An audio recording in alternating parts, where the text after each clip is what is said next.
এখন দেখেন এটা আমাদের সময়, এটার বাস্তবতা কি? আমাদের সময়ে প্রত্যেকটা জিনিসের বাস্তবতা কি বলেন?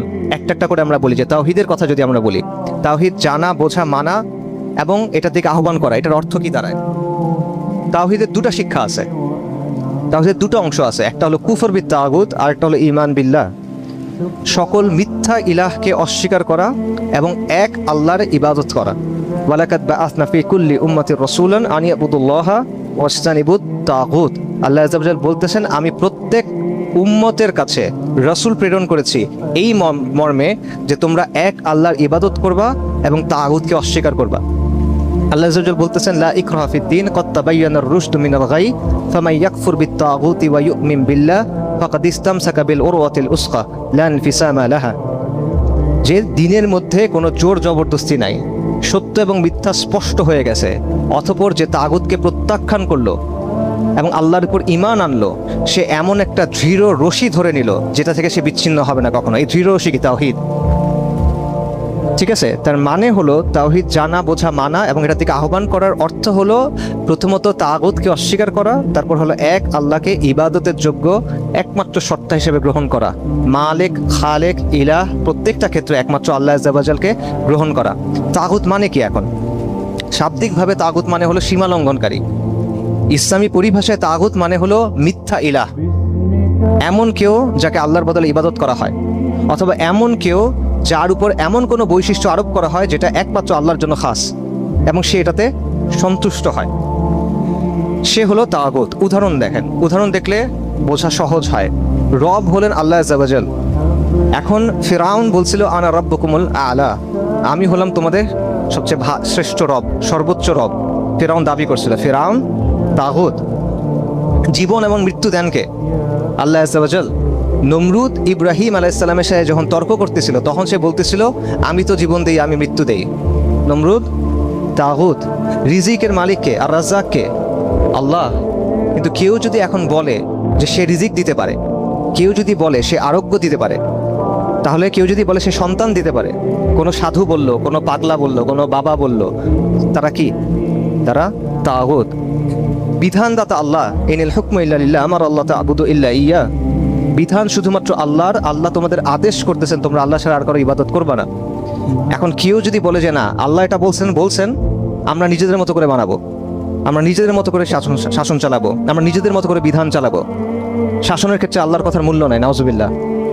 আল্লাহ আছে এটা উপরে, আল্লাহ আছে মাটির তলায়, আসমানের উপরে, এইখানে তার কর্তৃত্ব, এর মাঝখানে যেটা আছে এখানে আমাদের কর্তৃত্ব।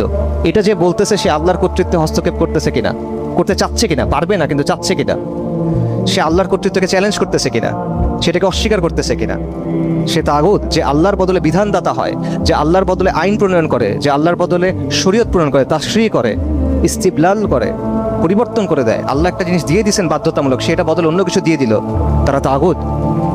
মূর্তি যেগুলোর পুজো করা হয় সেগুলো তাগুত এবং ইবলিস তাগুত। ইমাম ইবনুল কাইয়িম তাগুতের একটা ব্যাখ্যা দিয়েছেন ইলামুল মুওয়াক্কিঈন এই গ্রন্থে, সেটা আমি আপনাদের পড়ে শোনাই। উনি বলতেছেন, তাগুত হলো এমন সব কিছু যার জন্য মানুষ আল্লাহর নির্ধারিত সীমারেখার লঙ্ঘন করে, এবং তাগুত উপাস্য হতে পারে, মাবুদ হতে পারে, তাগুত অনুসরণীয় হতে পারে, মাতবু হতে পারে, এবং তাগুত আনুগত্যের পাত্র হতে পারে। অর্থাৎ উপাস্য, অনুসরণীয়, আনুগত্যের পাত্র, তিনটেই তাগুত হতে পারে। কাজেই প্রত্যেক জাতির তাগুত হলো সেই ব্যক্তি বা সত্তা যার কাছে তারা আল্লাহ এবং তার রাসূলের পরিবর্তে বিচার প্রার্থনা করে। আবার শোনেন, ইমাম ইবনুল কাইয়িম বলতেছেন, প্রত্যেক জাতির তাগুত হলো ওই সত্তা যার কাছে তারা আল্লাহ এবং তার রাসূলের পরিবর্তে বিচার প্রার্থনা করে, অথবা আল্লাহকে বাদ দিয়ে যার উপাসনা করা হয়, অথবা আল্লাহর পক্ষ থেকে কোনো সুস্পষ্ট প্রমাণ ছাড়াই যাকে অনুসরণ করা হয়, অথবা এমন কোনো বিষয়ে তার আনুগত্য করা হয় যেই ব্যাপারে আল্লাহর আনুগত্য করার কথা। এরা সবাই তাগুত। এবং ইবনুল কাইয়িম তারপর কি বলতেছেন খেয়াল করেন এবং আমাদের বাস্তবতার সাথে মিলান। ইমাম ইবনুল কাইয়িম বলতেছেন, তুমি যদি এগুলো ভেবে দেখো এবং মানুষের অবস্থা বিবেচনা করো, তাহলে তুমি দেখতে পাবে মানুষের অধিকাংশই আল্লাহর ইবাদত থেকে মুখ ফিরিয়ে তাগুতের ইবাদতের দিকে ঝুঁকে গেছে, আর রাসূলুল্লাহ সাল্লাল্লাহু আলাইহি ওয়াসাল্লামের আনুগত্য থেকে মুখ ফিরিয়ে তাগুতের আনুগত্য এবং তাগুতের অনুসরণের দিকে ফিরে গেছে। এখন আপনি আমাদের বাস্তবতার সাথে মেলান। কেন আমরা এই কথা বলতেছি? আমরা বলতেছি আমাদের দায়িত্বের মধ্যে প্রথম দায়িত্ব হলো কি? তাওহীদ জানা, বোঝা, মানা বাস্তবায়ন করা এবং এটার দিকে মানুষকে আহ্বান করা। এবং তাওহীদের শর্ত কি? আল্লাহর ইবাদত, ইমান বিল্লাহ, কুফর বিত তাগুত, তাগুতকে অস্বীকার করা। তাগুতকে না চিনলে অস্বীকার করবেন কিভাবে? তো এই হলো তাগুতের পরিচয়। সো আমাদের সময়ের বাস্তবতা দেখেন, প্রত্যেক সময়ের ফিতনাগুলা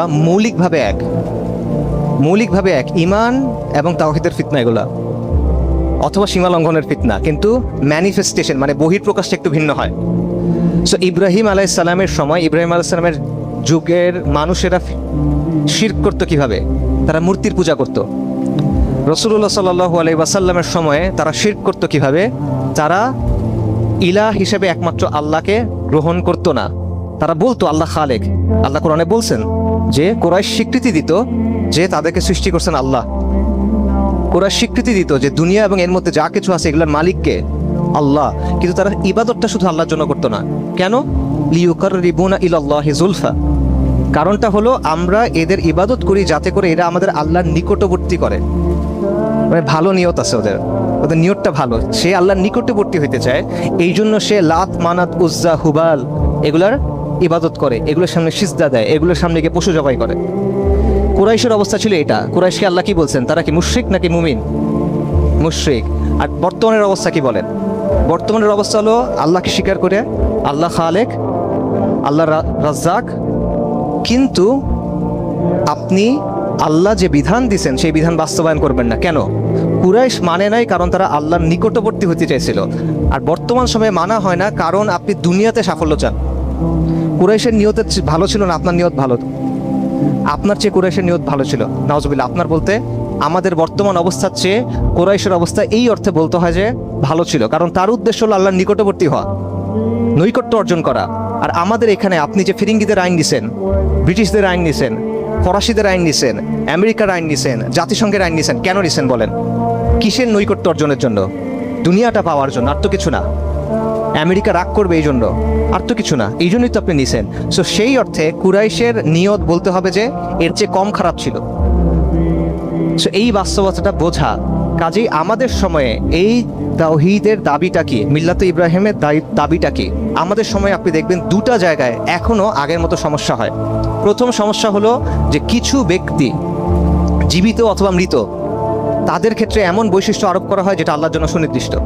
যেমন কবরের সামনে গিয়ে ওই কবরের অধিবাসীর জন্য পশু জবাই করা, তার কাছে আরোগ্য চাওয়া, তার কাছে সন্তান চাওয়া, রিজিক চাওয়া, রাইট? এরকম আপনারা শুনছেন, এক লোক মারা গেছে, তার বাড়ির সামনে বাইতুল্লাহর মতো ঘর বানায় তাওয়াফ করাইতেছে, স্পষ্ট শিরক।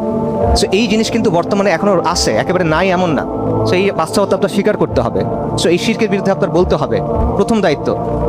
পাশাপাশি আরেকটা শিরক আছে, যে শিরকটা আমি মাত্র বললাম, যে কুরাইশের শিরক ছিল সে আল্লাহকে মানছে কিন্তু ইবাদত খালি আল্লাহর জন্য করবে না। আর কেন? আল্লাহর নিকটবর্তী হইতে চায়, এই জন্য সে মূর্তির পূজা করবে। আমাদের অবস্থা হলো আমরা বলতেছি আমরা আল্লাহকে মানি, কিন্তু আমরা শরিয়া আইনে বিশ্বাসী না। নাউজুবিল্লাহ। এভাবে চলবে না, মৌলবাদ এটা, তাই না? এই অবস্থা। তো এটা কি বলেন? এটা কি? যে জিনিসটা আল্লাহর জন্য নির্ধারিত সেটা আপনি আল্লাহর কাছ থেকে সরাই আরেকজনকে দিচ্ছেন, এটাকে কি বলে ইসলামে? শিরক বলে এটাকে। সো এই বিষয়টা আপনার জানতে হবে, বুঝতে হবে, এবং এই ব্যাপারে কথা বলতে হবে। এটা বাদ দিয়ে আপনি অন্য সব কিছু নিয়ে কথা বলবেন, এটার কথা বলবেন না, আপনার দায়িত্ব পালন হয় নাই।